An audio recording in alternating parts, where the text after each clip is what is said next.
बिस्मिल्लाहिर्रहमानिर्रहीम वबिही नस्तईन वसल्लल्लाहु अला नबीना मुहम्मद व अला आलिहि व सहबिहि अजमाइन व मन तबिअहुम बिइहसानिन इला यौमिद्दीन व बाद।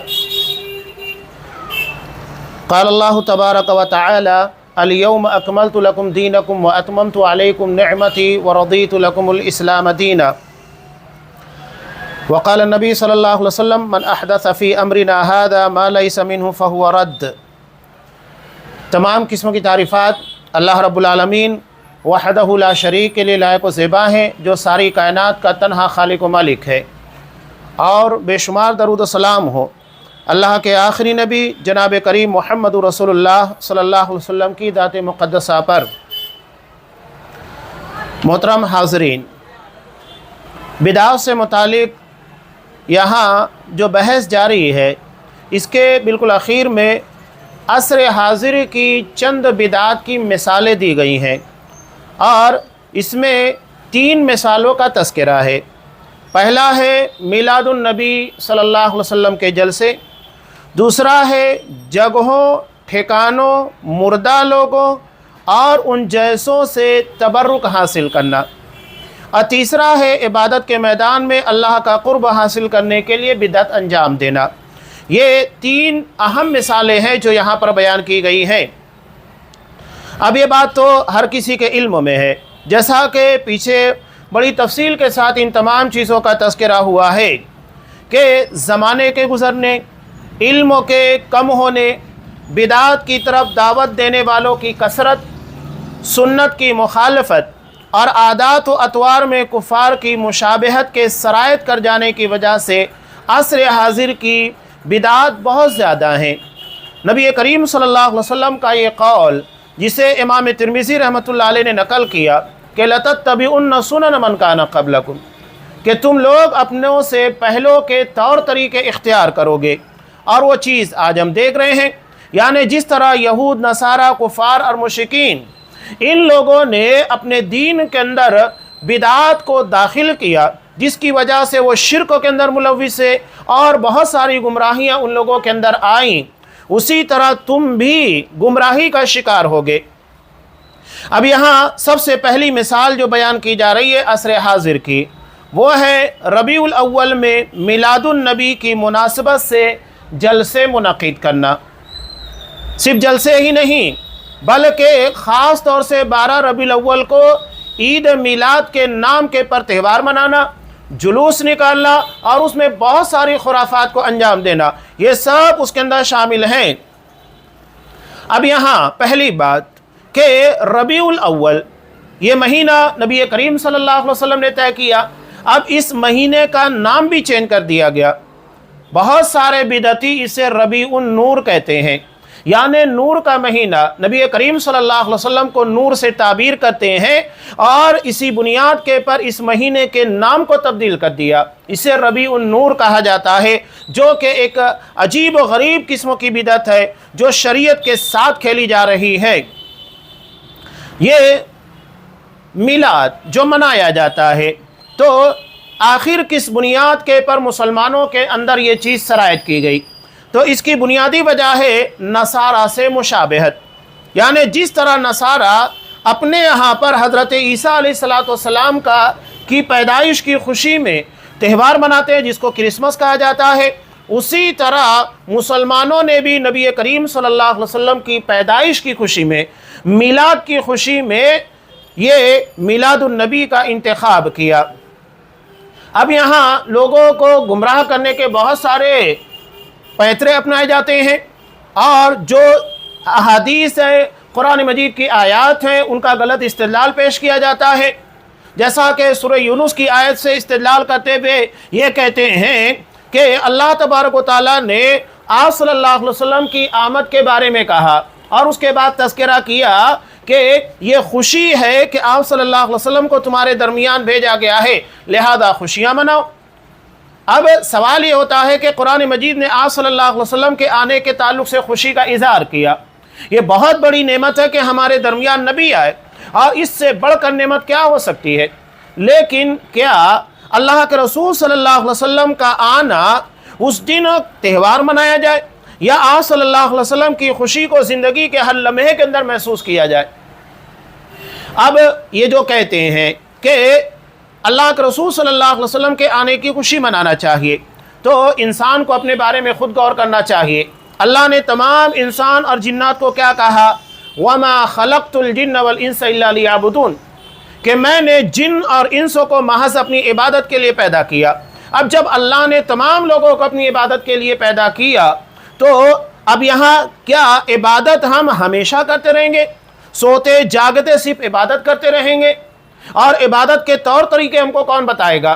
دراصل یہی سوال پیدا ہوتا ہے جب قرآن نے کہ اللہ کے رسول صلی اللہ علیہ وسلم کی نعمت کے بارے میں کہا کہ اس نعمت کی خوشی مناؤ، تو خوشی کس طریقے سے منائی جائے گی، کب منائی جائے گی، اس کا طریقہ کیا ہے، یہ تمام چیزیں شریعت اسلامیہ طے کرے گی، ہم اپنی مرضی سے طے نہیں کریں گے۔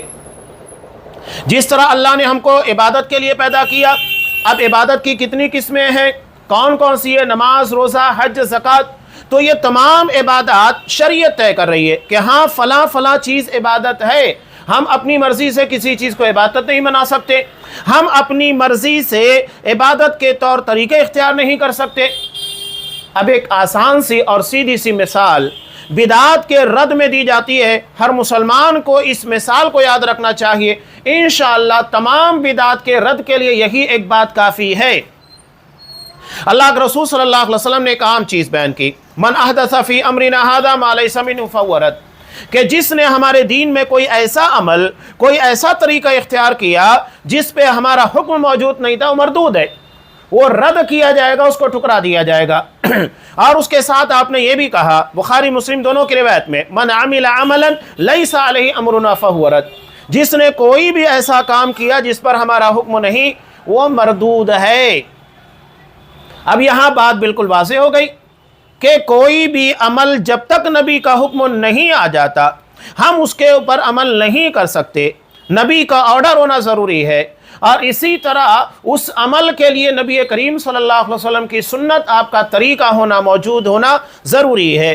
تو یہاں پر بھی ہم وہی بات کہتے ہیں، آپ صلی اللہ علیہ وسلم نے ہمیں ایک رکعت کے اندر، ایک رکعت میں 2 سجدے دیے۔ سجدہ بہت عظیم عبادت ہے، بلکہ نبی کریم صلی اللہ علیہ وسلم نے ارشاد فرمایا، مسلم کی روایت، کہ اقرب ما یکون العبد من ربہ وہو ساجد، کہ بندہ اللہ سے سب سے قریب اس وقت ہوتا ہے جب وہ سجدے میں ہوتا ہے، تو زیادہ سے زیادہ دعائیں مانگو، فقمن ان یستجاب لکم، بہت امید ہے کہ اللہ تمہاری دعاؤں کو قبول کر لے۔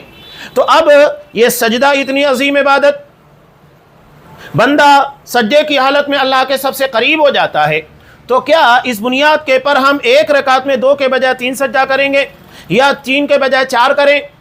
کوئی بھی دنیا کے ایک عالم اور مفتی کی بات چھوڑیے، ایک عام مسلمان سے پوچھئے کہ کیا ہم ایک رکعت کے اندر 2 کے بجائے 3 سجدہ کر سکتے ہیں، وہ صاف کہے گا کہ نہیں۔ کیوں نہیں کر سکتے؟ اس کی وجہ یہ ہے کہ آپ صلی اللہ علیہ وسلم نے نہیں کیا، یعنی بات آ جاتی ہے طریقے پر، اس کی فضیلت کے پر نہیں۔ فضیلت اپنی جگہ پر ثابت ہے، لیکن یہ فضیلت کب ملنے والی ہے؟ جب آپ صلی اللہ علیہ وسلم کے طریقے کے مطابق کام ہوگا۔ اگر آپ کے طریقے کے مطابق کام نہیں کیا گیا تو وہ چیز ہمارے لیے فضیلت نہیں بلکہ فضیحت، ہمارے لیے اللہ کے عذاب اور ناراضگی کا ذریعہ بن جائے گی۔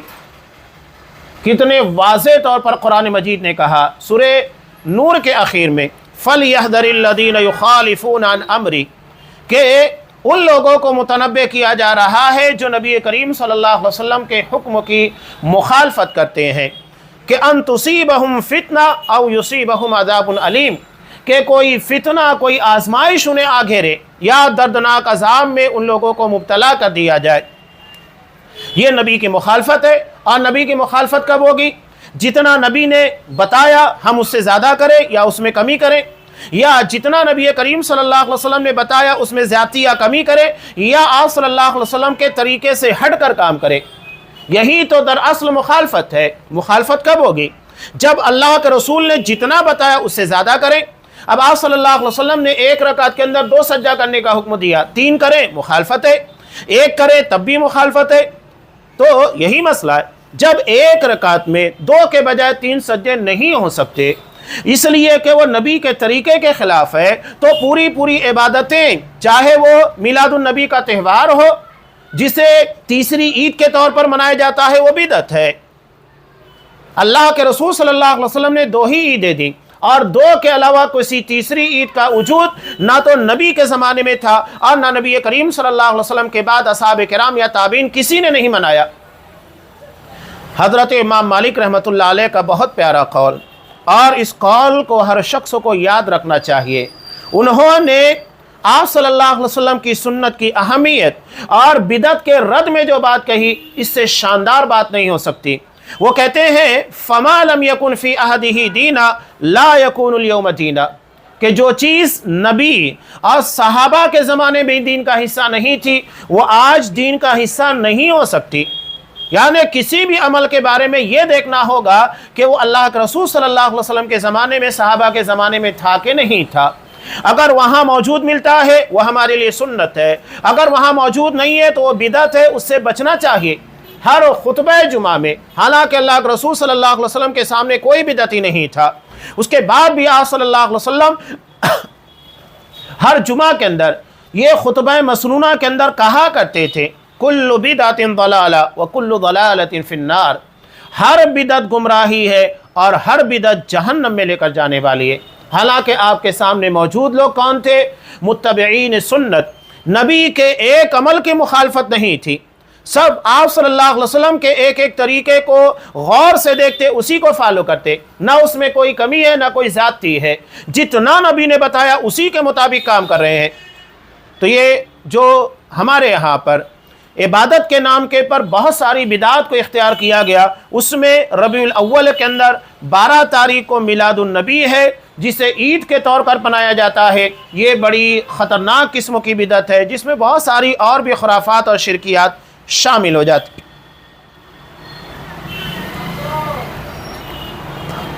اس کی بنیادی وجہ نصارہ سے مشابہت، یعنی جس طرح عیسائی کرسچن حضرت عیسیٰ علیہ السلام کی پیدائش کی خوشی مناتے ہیں، کرسمس مناتے ہیں، انہی لوگوں کی مشابہت اختیار کی اور انہی کے طریقوں کو فالو کیا گیا۔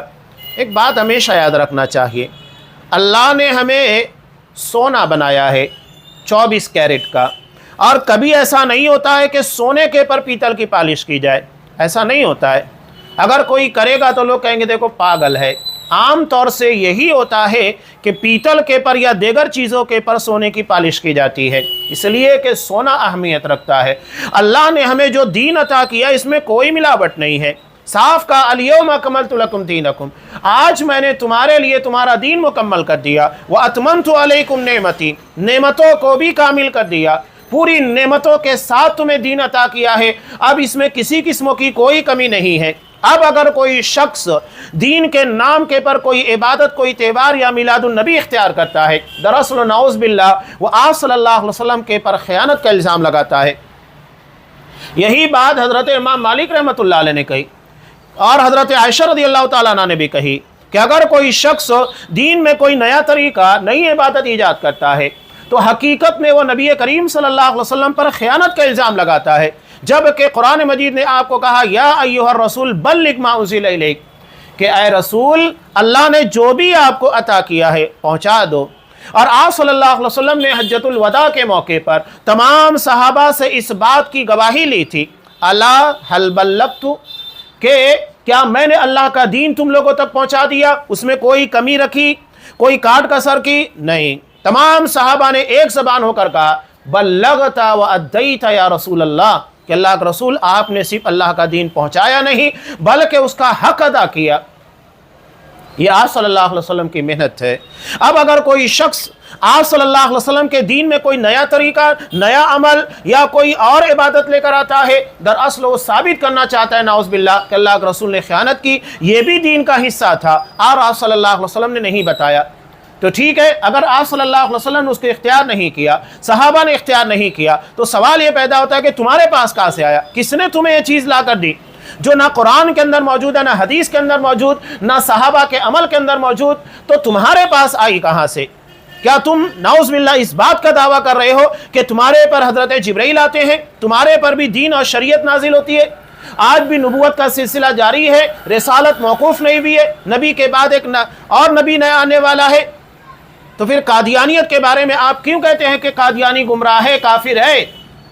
یہ دراصل بہت خطرناک عمل ہے بدعتیوں کا۔ اسی لیے حضرت سفیان ثوری رحمہ اللہ کہتے ہیں، ان کا ایک بہت پیارا قول ہے، کتاب الاعتصام للشاطبی کی بہت شاندار کتاب ہے، سنت کی ترویج میں، نشر و اشاعت میں، حضرت سفیان ثوری رحمہ اللہ کہتے ہیں کہ البدعۃ احب الی ابلیس من المعصیہ، کہ ابلیس کے نزدیک گناہ کے مقابلے میں بدعت زیادہ پسندیدہ ہے۔ اس کی وجہ کیا ہے؟ اس کی وجہ یہ ہے فإن المعصیۃ یتاب منہا، کہ بندہ اگر گناہ کرتا ہے اس کو احساس ہوتا ہے کہ میں نے غلطی کی ہے، وہ توبہ کرتا ہے، اللہ اس کی توبہ قبول کرتا ہے، معاف کر دیتا ہے، لیکن والبدعۃ لا یتاب منہا، لیکن بدعت سے توبہ نہیں کی جاتی، بدعتی کو توبہ کی توفیق نہیں ملتی ہے۔ کیوں نہیں ملتی ہے؟ اس کی وجہ یہ ہے کہ وہ بدعت کو غلط سمجھتا ہی نہیں ہے بلکہ عبادت سمجھتا ہے۔ جب اس کو عبادت سمجھ رہا ہے، اللہ کے قرب کا ذریعہ سمجھ رہا ہے، تو توبہ کیوں کرے گا؟ توبہ اس چیز سے کی جاتی ہے جو بندے کو غلط لگتی ہے، اور بدعتی کبھی بھی اپنے عمل کو غلط نہیں کہتا ہے۔ یہ شب معراج کے اندر جاگنے والے، عبادات کرنے والے، صلاۃ الفیہ ہزاری نماز پڑھنے والے، یا جو شب برات کے اندر جو کہ ایک بدعتی رات ہے اور اسے شیعوں نے، رافضیوں نے ایجاد کیا، یا عید میلاد کے نام کے پر جو تہوار ہے، یہ تمام چیزیں اگر دیکھی جائیں، اس میں جتنے بھی عمل ہے یہ تمام چیزیں خرافاتی ہیں، دین کا اس سے کوئی تعلق نہیں ہے۔ تو یہاں ایک بہت اہم بات انہوں نے کہی، اور ان تمام راتوں کے اندر عبادت کرنے والے، مزارات کے پر جا کر عبادت کرنے والے کبھی بھی اس کو غلط نہیں کہتے، اس کو عبادت سمجھتے ہیں، اس لیے ان لوگوں کو توبہ کی توفیق نہیں ملتی اور وہ اس سے توبہ نہیں کرتے ہیں۔ تو جاہل مسلمان یا گمراہ علماء ہر سال ربیع الاول میں رسول اللہ صلی اللہ علیہ وسلم کی پیدائش کی مناسبت سے جلسہ و جلوس کا انعقاد کرتے ہیں۔ یہ تمام چیزیں آپ صلی اللہ علیہ وسلم کی پیدائش کی خوشی میں ہوتی ہے، جس میں لوگوں کی زبردست بھیڑ ہوتی ہے۔ مسجد میں بھی لوگ جلسے منعقد کرتے ہیں، یا گھروں میں اور دور دراز کے علاقوں میں۔ یہ تمام کام حقیقت میں نصارہ کی مشابہت ہے، جو انہوں نے حضرت عیسیٰ علیہ السلام کی پیدائش کے موقع پر جلسے کی بدعت میں ایجاد کیا۔ اب مسلمانوں نے کیا کیا؟ انہوں نے عید میلاد منایا۔ عید میلاد اختیار کرنے کے بعد اس میں قوالیاں گائی جاتی ہیں۔ قوالیاں عام مناسبتوں سے بھی ہوتی ہے، سماع کی محفل ہوتی ہے جس میں قوالیاں گائی جاتی ہے۔ کوئی قوالی میں کہتا ہوں کہ بتا دیجیے آپ جس میں کسی بھی طریقے سے شرک اور خرافات آپ کو نہ ملے، یقینی طور کے پر آپ کو شرک ملے گا۔ اسی لیے قوالیوں سے بہت محتاط رہنا چاہیے، بالکل بچ کر رہنا چاہیے۔ شاید کوئی قوالی ہو جس میں اللہ تبارک و تعالیٰ کی ذات کے ساتھ شرک نہ کیا جائے، یا نبی کریم صلی اللہ علیہ وسلم کے مقام کو بڑھا کر اللہ کے مقام کے پر نہ لایا جائے۔ ہوتا ہے عمومی طور کے پر سب یہی ہوتا ہے۔ اور جو خواجہ صاحب کے بارے میں یا شیخ عبد القادر جیلانی کے بارے میں قوالی ہے، اللہ رحم کرے، وہ تو سراسر شرک اور بدعات اور خرافات میں ڈوبی ہوئی ہوتی ہیں۔ اس کا تو سننا، گانے کی تو بات چھوڑ دیجئے، اس کا سننا بھی حرام ہے، اس لیے کہ مکمل طریقے سے شرک کے اندر ڈوبی ہوئی ہوتی ہیں۔ تو یہ تمام چیزیں شرکیات اور منکرات سے خالی نہیں ہوتی۔ اس کے علاوہ ایسی قوالیاں گانا جس میں اللہ کے رسول صلی اللہ علیہ وسلم کے حق میں اس درجہ گلو کیا جاتا ہے کہ اللہ کے علاوہ ان سے دعا کی جاتی ہے، یعنی اللہ کے رسول صلی اللہ علیہ وسلم کو ہی رب منا لیا جاتا ہے، اللہ کے رسول سے ہی دعا مانگی جاتی ہے، مدد مانگی جاتی ہے، تو یہ تمام چیزیں شرک کے دائرے کے اندر آ جاتی ہیں۔ جبکہ آپ صلی اللہ علیہ وسلم نے اپنی تعریف میں غلو سے منع کیا ہے اور فرمایا لا تطرونی کما اطرت النصارى ابن مریم، کہ تم لوگ میرے مقام اور مرتبے کو اس طرح نہ بڑھاؤ جس طرح عیسائیوں نے حضرت عیسیٰ علیہ السلام کے مقام اور مرتبے کو بڑھایا تھا۔ ان لوگوں نے کیسے بڑھایا؟ حضرت عیسیٰ علیہ السلام کو نعوذ باللہ اللہ کا بیٹا بنا دیا، اور انہی سے مدد مانگنے لگ گئے، اور انہی کو حاجت روائی، مشکل کشائی کے لیے پکارنے لگ گئے۔ یہاں تو اللہ کے رسول کی بات چھوڑیے، ہمارے درمیان بہت سارے بدعتی، خاص طور سے بریلوی طبقے کے اندر دیکھیے، شیعیت اور رافضیت ان لوگوں کے گھروں کے اندر، عقیدوں کے اندر، معاملات کے اندر گھس چکی ہے۔ وہ مشہور شعر کہ جو رافضی پڑھتا ہے کہ نادی علی مظہر العجائب تجدہ اونا لک فی النوائب، کہ हज़रत अली रज़ी अल्लाह ताला अन्हु को मुसीबतों के अंदर पुकारो, तुम अपनी मुसीबतों के अंदर उन्हें मदद करने वाला, हाजत रवाई, मुश्किल कुशाई करने वाला पाओगे। ये राफिजियों क्या है, लेकिन आप देखिए कि राफिजियों के रास्ते से ये बरेलवियों के अंदर दाखिल हो गया, और वो लोग भी इस शेर को पढ़ते हैं जो सरासर शिरकिया है, जिसमें अल्लाह के रसूल की बात छोड़िए, हज़रत अली रज़ी अल्लाह ताला अन्हु को नाउज़ बिल्लाह अल्लाह के मकाम के पर बिठा दिया गया। जिस तरह अल्लाह से मदद मांगी जाती है, हज़रत अली रज़ी अल्लाह ताला अन्हु को पुकारा जा रहा है दाखिल मुसलमानों के अंदर। हाँ, ये तो हज़रत अली का मामला है, ये तो उससे भी नीचे उतर गए। हज़रत अब्दुल कादिर जिलानी को मदद के लिए पुकारते हैं, ख्वाजा अजमेरी साहब को, पता नहीं किन किन लोगों को पुकारते हैं। अल्लाह रहम करे, अल्लाह इन लोगों को हिदायत दे, शिर्क व बिदात से बचने की तौफीक दे, आमीन।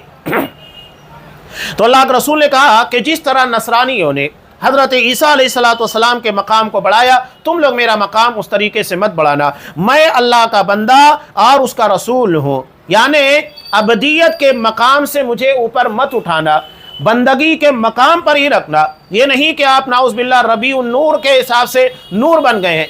अल्लाह के रसूल सल्लल्लाहु अलैहि वसल्लम को नूरी मखलूक साबित करने की कोशिश की जाती है, इसीलिए रबीउल अव्वल के महीने का नाम तब्दील करके उसे रबीउन नूर किया जा रहा है। नाउज़ बिल्लाह अल्लाह के रसूल सल्लल्लाहु अलैहि वसल्लम को नूर साबित किया जा रहा है। ठीक है, ये बात समझ में आई कि अल्लाह के रसूल सल्लल्लाहु अलैहि वसल्लम को आप नूर कहते हैं, हम भी नूर मानते हैं, लेकिन कौन सा नूर? अल्लाह के रसूल सल्लल्लाहु अलैहि वसल्लम को हम नूर हिदायत मानते हैं, हिदायत का नूर, नूर मुजस्सम नहीं मानते। ये जो लोग नूर मुजस्सम कहते हैं कि आप ज़ाती तौर के पर नूर थे, आप नूर से ताल्लुक़ रखते हैं जिस्मानी तौर के पर, बिल्कुल गलत है। आप सल्लल्लाहु अलैहि वसल्लम इब्ने आदम की औलाद में से हैं, आदम अलैहिस्सलाम की औलाद में से हैं, लिहाजा आप आदमी हैं, बशर हैं। कुरान ने भी साफ कहा, कुल इन्नमा अना बशरुम मिस्लुकुम, कह दो मैं तुम्हारी तरह बिल्कुल एक रसूल, एक इंसान हो, बिल्कुल तुम्हारी तरह इंसान हो। यानी जिस तरह तुम लोगों की दो आंखें हैं और खाना पीना ज़िंदगी के तमाम उमूर है, वो मेरे अंदर भी है। हाँ, इतना फ़र्क है कि अल्लाह ने मुझको रसूल मकाम रिसालत के पर फायज़ किया, मुझे नबी बनाया है, और उस मकाम के पर कोई और नहीं आ सकता है। ये मेरे तुम्हारे दरमियान एक बहुत बड़ा फ़र्क है। लेकिन इंसान होने के नाते, बशर होने के नाते मैं तुम्हारी ही तरह हूँ। जिस तरह इंसान होते हैं, मैं भी नस्ल इंसानी में से ही हूँ, उससे अलग नहीं हूँ। अब यहाँ और भी चीज़ें कि इन जलसों में एक साथ यानी इज्तिमाई तौर के पर गलत काम किया जाता है। इज्तिमाई शक्ल में कव्वालियाँ गाई जाती है, तमाम लोग मिलकर गाते हैं, और पता नहीं कैसी कैसी महफिलें मुनक़िद करते हैं, लाइट ऑफ कर देते हैं, और अजीब व गरीब किस्मों के अज़कार जो नबी करीम सल्लल्लाहु अलैहि वसल्लम से साबित ही नहीं, वो किए जाते हैं। हक्की लगाना, ये पता नहीं कौन कौन से तरीके जो सूफिया ने इख्तियार किए हैं, जो इस्लाम के अंदर दाखिल किया गया, जिसका हकीकत में इस्लाम से कोई ताल्लुक़ नहीं है। ढोल पीटे जाते हैं। उसके अलावा भी बहुत सारे बिदती सूफिया के अमाल को अंजाम दिया जाता है, और भी बहुत सारी चीज़ें इसके अंदर, इन इज्तिमात के अंदर होती है जो हम देखते हैं। यहाँ पर एक तो बिल्कुल नुमाया है कि 12 रबीउल अव्वल, पहली बात तो आगे वो चीज़ आ भी रही है कि आप सल्लल्लाहु अलैहि वसल्लम की पैदाइश सही तौर से, अगर सही रवायत की बुनियाद के पर देखा जाए, तहकीकात की बुनियाद पर, तो 9 रबीउल अव्वल है, और वफ़ात के बारे में इख्तिलाफ नहीं कि वो 12 रबीउल अव्वल है। लेकिन तारीख़ पैदाइश के बारे में इख्तिलाफ है। बाज़ कहते हैं 8 है, अहमद रज़ा साहब ने तो उसको 8 लिखा, जैसा कि प्रूफ मौजूद है, और मौलाना सफ़ीर रहमान मुबारकपुरी रहमतुल्लाह ने कमाल पाशा की तहकीक की बुनियाद के पर इस बात को साबित किया अर्रहीकुल मख्तूम के अंदर कि आपकी विलादत 9 रबीउल अव्वल को भी है, ये मुहक्कक है, और 12 रबीउल अव्वल को आपकी पैदाइश ये साबित नहीं है। तो 12 रबीउल अव्वल को पैदाइश की खुशी मनाना, पहली बात तो यह कि वो साबित ही नहीं है, और अगर बिलफर्ज साबित भी है तो उस दिन इस तरह की खुराफात, त्यौहार, मीलाद, ईद, तमाम चीज़ें गलत है। तो ऐसे बहुत सारी चीज़ें इसके अंदर इख्तियार की जाती है। यहाँ शेख सालेह अल फौज़ान हफ़िज़हुल्लाह कहते हैं, हमारा कहना है कि ये एक ऐसी बिदअत है जिसकी किताब व सुन्नत में, सलफ़ सालेह के अमल में, और वो सदियाँ जिनकी फ़जीलत बयान की गई, 3 सदियाँ। अल्लाह के रसूल सल्लल्लाहु अलैहि वसल्लम ने कहा, खैरुल क़ुरूनि क़र्नी सुम्मल्लज़ीना यलूनहुम सुम्मल्लज़ीना यलूनहुम, सबसे बेहतरीन ज़माना मेरा है, उसके बाद जो ज़माना है, यानी ताबेइन का, और उसके बाद का जो तीसरा ज़माना है वो है तबा ताबेइन का। इन 3 सदियों के बारे में अल्लाह के रसूल ने कहा कि ये 3 ज़माने बेहतर हैं, इसके अंदर खैर है। तो जिन 3 सदियों की फजीलत बयान की गई है उसमें भी ये चीज़ मौजूद नहीं थी, कोई इस बिदत के पर अमल नहीं करता था। ये 4वीं सदी हिजरी के बाद की बिदत है जिसे फ़ातिमी शीओं ने ईजाद किया है।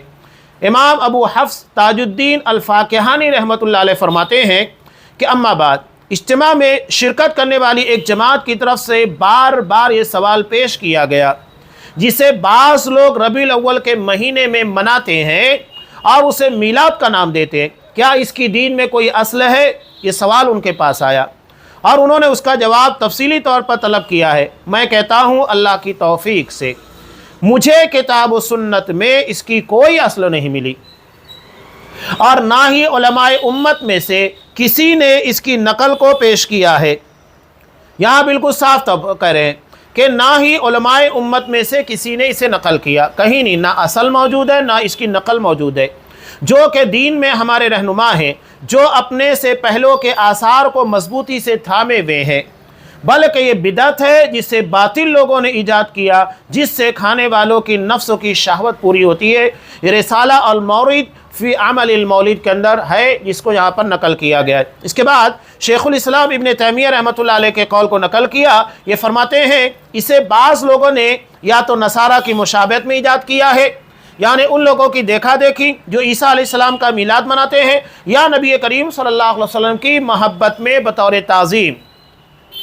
आपकी तारीख़ पैदाइश के बारे में लोगों के दरमियान इख्तिलाफ के बावजूद मीलादुन नबी मनाना उसे सलफ़ ने अंजाम नहीं दिया है। इख्तिलाफ था, उसके बावजूद भी इसके पर अमल नहीं हुआ।